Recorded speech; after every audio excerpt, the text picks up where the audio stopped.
Let's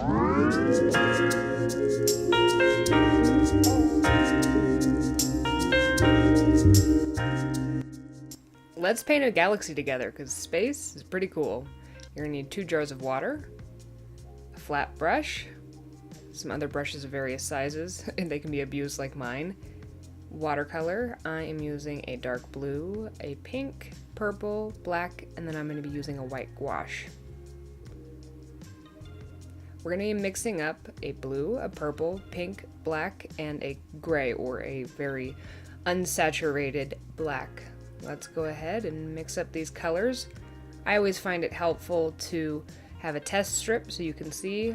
I want my colors to be very pigmented since they're going to be set against black and also probably going to be diluted by the black, so I want the colors to stand on their own. You'll see in my setup I've got 2 water jars. One I use for washing my brushes, that's the one that looks like the water's pink. The other I use a little pipette out of so I can add water to the colors I'm mixing, so I'm starting with a fresh bit of water and no tainted colors.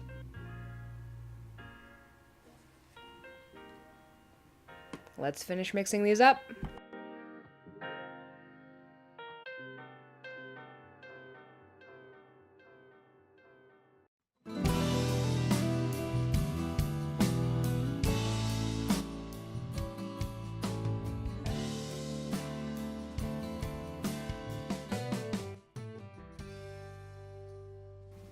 Now that we have all our colors mixed, we're going to, into the clean water, take our flat brush and go over the entire sheet, removing any hairs you find, and just let water absorb evenly onto that sheet.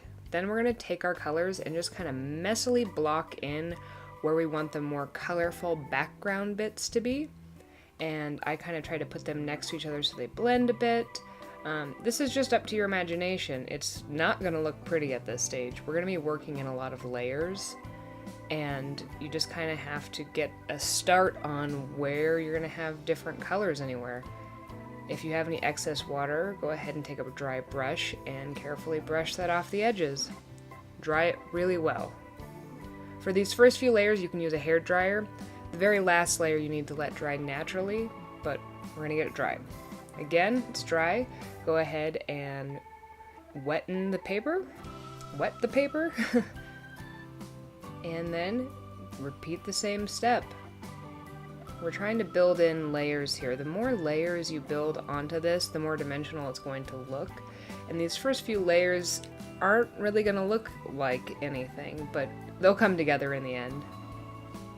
When I'm putting in the black, I'm typically going with the darker black, and then I go in between with the light black so that they can nicely seep together. Or you can start with the light and then touch in with the black, and that way you're not going to start off by mixing in just a ton of black into those really bright colors that you want to be in the background. We'll kind of start mixing in some of those a little bit later. Just keep painting on each layer until you're satisfied with kind of the general shapes and the amount of paint on the paper without oversaturating it, and dry again.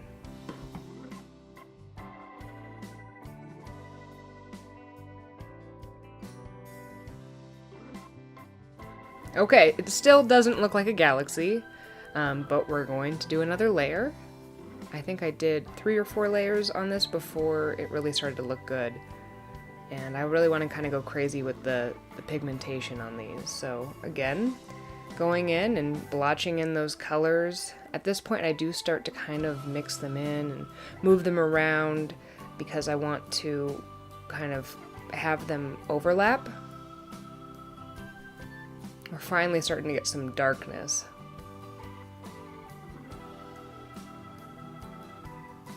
And right about now is when I start to feel like, oh yeah, this could actually look like a galaxy.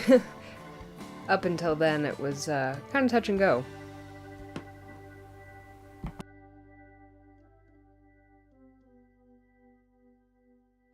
You'll see at this point that I do start to add in some blacks as well as go back in within the same layer to deepen the intensity of colors in certain areas. Dry it and get ready for another layer. You'll see that they dry a lot lighter than what you think, so you might end up needing to do more layers than you originally expected.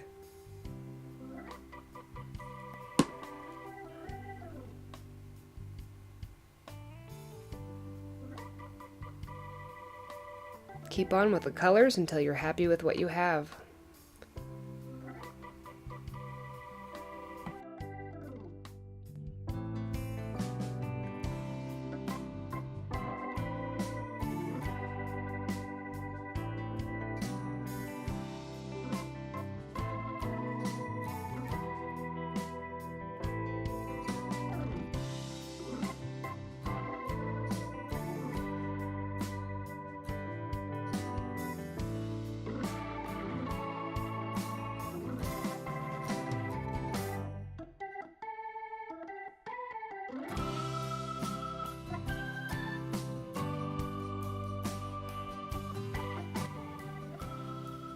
And now I'm finally starting to see the galaxy.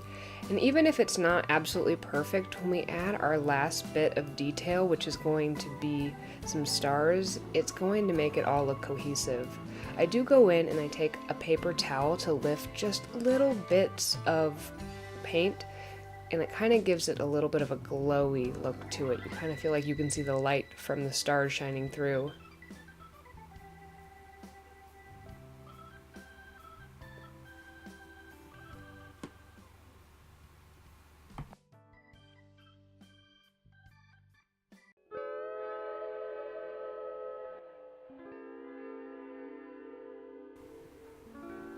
And now we're going to mix up our whites for our stars. I like to have a little tiny bit of depth. It's barely noticeable, but it's there when you're done. And so I mix up a light blue because some stars shine more blue, a light yellow because sometimes that's their color, and a pure white.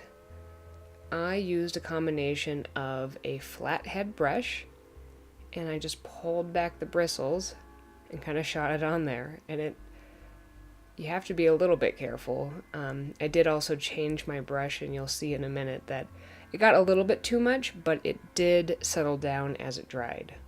So I worked in layers.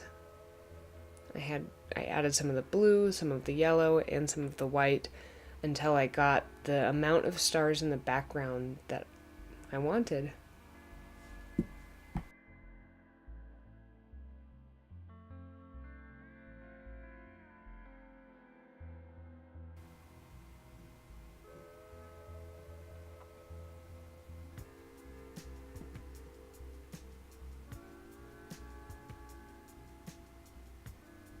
The finishing touch on this is taking a really fine point paintbrush and adding in some larger stars, and I added a few star burst flares on some of those bigger pieces. Just having different sizes and shapes of stars is going to kind of give you the more fun look of a galaxy. You can do as many of these as you want, or as few. There is something to be said about a little bit of simplicity, because right now I've got a little bit of the Milky Way galaxy going on in the center. This is what it's looking like. Let's take the tape off and check it out. Overall, I'm pretty happy with this one. It's not my absolute favorite one I've made, but I think it turned out pretty neat. So let me know if you find this helpful or if you make a galaxy after watching this. Thank you so much for watching. If you'd like to see more videos like this, please subscribe.